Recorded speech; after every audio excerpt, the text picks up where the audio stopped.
बिस्मिल्लाहिर्रहमानिर्रहीम अस्सलाम वालेकुम। फ्रांस में इस वक्त जो एहतजाज हो रहा है उसने पूरी दुनिया को हिला कर रख दिया है।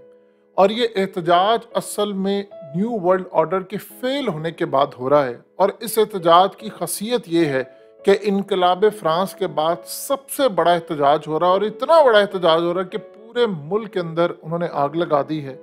और इंटरेस्टिंग मामला ये है कि इस वक्त सूरत हाल ये है कि मैक्रोन का तख्ता उलटने के लिए भी वो तैयार है अगर उनकी डिमांड ना पूरी की गई। अब ये हुआ क्या है कि पूरे मुल्क के अंदर इस वक्त एहतजाज है, और आप अंदाजा कीजिए सिर्फ पेरिस में खाली खाली पेरिस की अगर बात करें तो 8 लाख बंदा वहां पर आया, और पूरे मुल्क में तकरीबन 30 लाख लोग सड़कों पर निकले हैं।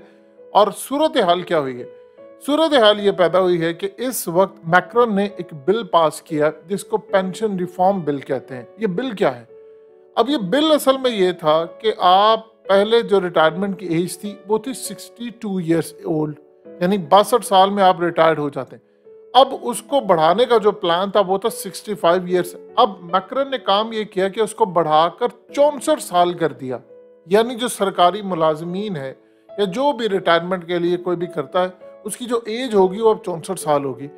कोरोना आने के बाद लोग बहुत ज़्यादा बेजार हो चुके, बहुत सारे लोगों ने नौकरियों से इस्तीफे दे दिए। अमेरिका के अंदर तो मैस रेजिग्नेशन भी आया। अब सबने देखा कि लोग कह रहे थे कि हमने इतना कमाया, इतनी मेहनत की, और बदले में हमें ये मिला कि डिप्रेशन। अब उसके बाद सूरत हाल ये पैदा हुई कि अवाम आ गई सड़कों पर।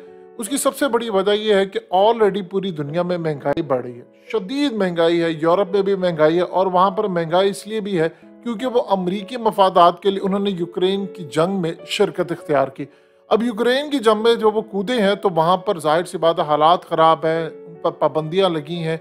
बहुत सारी चीज़ों में गैस के रेट्स ऑलरेडी बढ़ चुके हैं, पेट्रोल के रेट आसमान पर पूरी दुनिया में पहुंचे हुए। यानी हर तरह की जो महंगाई हो सकती थी वो महंगाई होगी, लोग ऑलरेडी तंग थे। अब उन्होंने कहा है कि हम काम करें, यानी असल में जब आप 2 साल आगे कर दे तो उसका ये मतलब होता है सरकार के पास पैसे ख़त्म हो रहे हैं।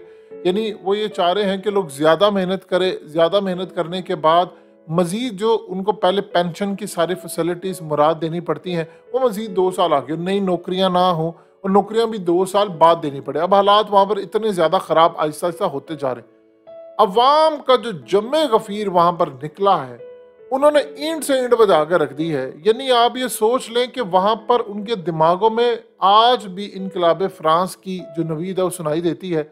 यानी आप ये सोच लें कि पुलिस वाले, फायर ब्रिगेड वाले, या इवन के गार्बेज उठाने वाले, वो तमाम के तमाम जो लोग हैं वो असल में सरकारी मुलाजिमीन है।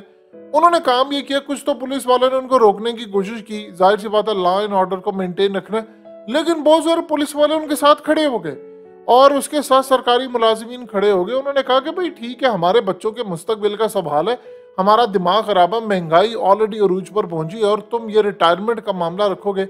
अब हुआ यूं कि पार्लियामेंट का वोट लिए बगैर मैक्रोन ने आर्टिकल 49 के तहत जबरदस्ती वो कानून बना दिया, और अवाम इस वक्त सड़कों पर है। और वो कह रहे हैं कि अब सूरत हाल ये पैदा हुई है कि हम तुम्हें इलेक्शन जितवा कर भेजें और तुम अवाम के ऊपर ही महंगाई का बोझ डालो, और हमारे ऊपर ऑलरेडी तुमने महंगाई कर दी है। तुम्हारी इतनी जुर्रत कि तुम अवाम के खिलाफ फैसले करो। वहां पर जो एहतजाज हुआ है, वहां पर सड़कें इस वक्त हर जगह आग लगी हुई है, लोग सड़कों पर, एहतजाज है, क्या छोटा क्या बड़ा, इवन क्या आप अंदाजा कीजिए, बूढ़े निकले हैं, मीडिया के लोग निकले हैं, तमाम लोग निकले हैं, मैक्रोन के खिलाफ वोट ऑफ नो कॉन्फिडेंस लेकर आए।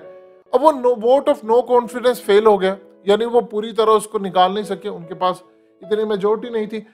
वहां पर अवाम ने आग लगा दी। उन्होंने कहा कि अब इनफ इज इनफ हो गया, हम ये चीज बर्दाश्त नहीं करेंगे कि हम तुम्हें वोट देकर बनाए सदर और तुम हम पर महंगाई का एक तूफान लेकर आओ, और उसके साथ साथ हम तुम्हें वोट देकर भेजें और तुम महंगाई के साथ साथ हमारे ऊपर ऐसे कानून लागू करो कि ये सूरत हाल पैदा हो जाए। अवाम जब सड़कों पर निकली है तो वहां की ओपोजिशन भी हिल गई है।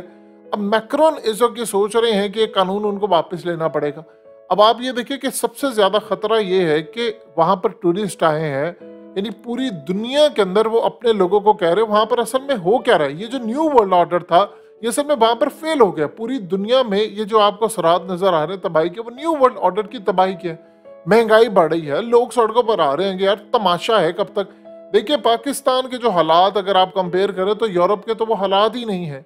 यानी यूरोप के हालात तो बहुत बेहतर है, और हमें सारी जिंदगी एक झूठ सिखाया जाता रहा। खास तौर पर जो आप देखिए कि हमारे बड़े बड़े दीन के ठेकेदार हमें कहते हैं कि वो यूरोप में बड़ी फहाशी है, बड़ी फहाशी है, वो तबाह। दुनिया कभी फहाशी से तबाह नहीं होती। फहाशी से तबाह होना होता तो पूरा यूरोप, अमेरिका, कनाडा तबाह होता। दुनिया तबाह होती है जब जुल्म और नाइंसाफी, यानी जहां पर लोग जुल्म सहते हैं। अब उन्होंने आर्टिकल लगाया, वो पूरी कौम सड़कों पर आ गई। अभी 30 लाख लोग निकले हैं और ये तादाद बढ़ते बढ़ते पूरे मुल्क में फैलने का खतरा। और मैक्रन को उन्होंने कहा कि वापस लेना पड़ेगा। अगर तुम वापस नहीं लोगे तो तुम सदर नहीं रह सकते। हमने तुम्हें सदारत के ओहदे से हटाकर रहना है। तुम्हारी इतनी जुर्रत किस तरह हुई कि तुम चीजें महंगी करो और तुम महंगाई करो और तुम सड़कों पर हमें लेकर आओ। हम काम धंधा छोड़कर आए, मेहनत हम करें, टैक्स हम दे, अयाशी तुम करो बैठकर, सारा कुछ तुम हमसे टैक्स लेते हो। क्योंकि वहां पर आप जानते हैं टैक्स बहुत बड़ी तादाद में लिया जाता है। बदले में फैसिलिटीज तो लाजवाब है। यूरोप की जो फैसिलिटीज हैं वो दुनिया में कहीं भी नहीं है। लेकिन चूंकि आप जानते हैं कि सब उन्होंने इस्लाम के कानून को फॉलो किया, वो मुसलमान नहीं है, लेकिन उन्होंने वही जो स्पेन के अंदर मुसलमानों का राज है वही लॉस को फॉलो करते हुए उन्होंने तमाम चीजें बनाई। अब मैक्रन का जहां तक मामला है वो बड़ा कंट्रोवर्शियल हो चुका है। ऑलरेडी बहुत सारी ऐसी चीजें हैं। अब वो ये कह रहे हैं कि भाई सवाल ये पैदा होता है कि तुम अमेरिका के कहने पर दुनिया की दूसरी जंगों में कूदते हो, महंगाई यहाँ पर होती है, तबाही होती है, तुम लोग को जरूरत क्या? पहले जर्मनी में एहतजाज हुआ, अब यहाँ पर हो रहा है कि भाई तुम लोगों को जरूरत क्या है? किस बात की जरूरत है तुम लोगों को कि तुम इस सूरत हाल के अंदर हमारे खिलाफ जाओ? यूक्रेन की जंग में शामिल क्यों हुए? महंगाई क्यों की है तुमने? तुम्हें नहीं पता, अंदाजा नहीं है कि बच्चों के दूध के पैकेट तक महंगे हो गए। लेकिन जब वो एहतजाज के लिए निकले तो बड़ा अजीबो गरीब रंग ये था कि पुलिस ने उन पर वो जुल्म नहीं कर पाई। यानी एक तो होता है कि यानी आप सोचो 30 लाख बंदा आया, उसमें से 145 गिरफ्तार हुए। 30 लाख लोग सड़कों पर आ गए हैं सिर्फ एक कानून की वजह से। आप ये सोचिए, छोटी बात है, सिर्फ पेरिस में 8 लाख लोग निकल आए हैं। अब 30 लाख जब लोग आए हैं तो उसमें से 145 गिरफ्तार हुए, वो भी सिर्फ लॉ एंड ऑर्डर मेंटेन करने के लिए। इवन के पुलिस वालों ने उन पर कोई जुल्म नहीं किया, वहां के कोई इंटेलिजेंस इदारों ने उन पर जुल्म नहीं किया, बल्कि वो भी अपनी हुकूमत के खिलाफ एहतजाज के लिए उनको सपोर्ट करें कि भाई ये करो। क्योंकि देखिए, चाहे वो इंटेलिजेंस ऑफिसर है, चाहे वो आर्मी का है, चाहे वो पुलिस का है, या चाहे वो कोई और डिपार्टमेंट का है, वो भी कह रहा है। फायर ब्रिगेड वाले डिपार्टमेंट भी इवन के साथ देर वहां पर आग लगी, उन्होंने आग बुझाने से इनकार कर दिया। बहुत सारी जगहों पर वो आहिस्ता आहिस्ता आग बुझा रहे हैं, किसी जगह बुझा रहे हैं, किसी जगह नहीं। वो कह रहे हैं कि ताकि नजर आए हमारी हुकूमत को, क्योंकि हम भी यहाँ पर 2 साल मजीद नहीं रिटायरमेंट के लिए आ सकते। बहुत सारे लोग जो देखिए जो अर्ली रिटायरमेंट ले लेते हैं वो क्या करते हैं, उनको बेनिफिट्स मिल जाते हैं। जब आप 2 साल मजीद आगे जाएंगे तो लोग तो वहां पर तबाह होंगे। अब ये असल में जो सूरत हाल पैदा हुई है उसमें अवाम का जो जमे गफीर निकला है उसने हिला कर रख दिया मैक्रन को। और खतरा ये है कि ये पूरे यूरोप में फैल सकता है और फैलते फैलते पूरी दुनिया में फैल सकता है, क्योंकि महंगाई तो पूरी दुनिया में है और बहुत सारे ममालिक में तो जुल्म सह रहे हैं, वो बाहर नहीं निकलते।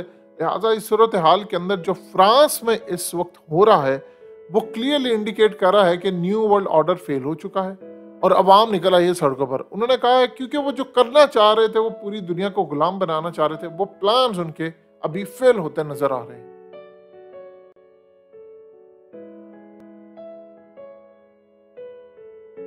हकीकत टीवी को सब्सक्राइब करना मत भूलें, वीडियो को लाइक करें, शेयर करें और कमेंट सेक्शन में अपनी राय का इजहार जरूर करें।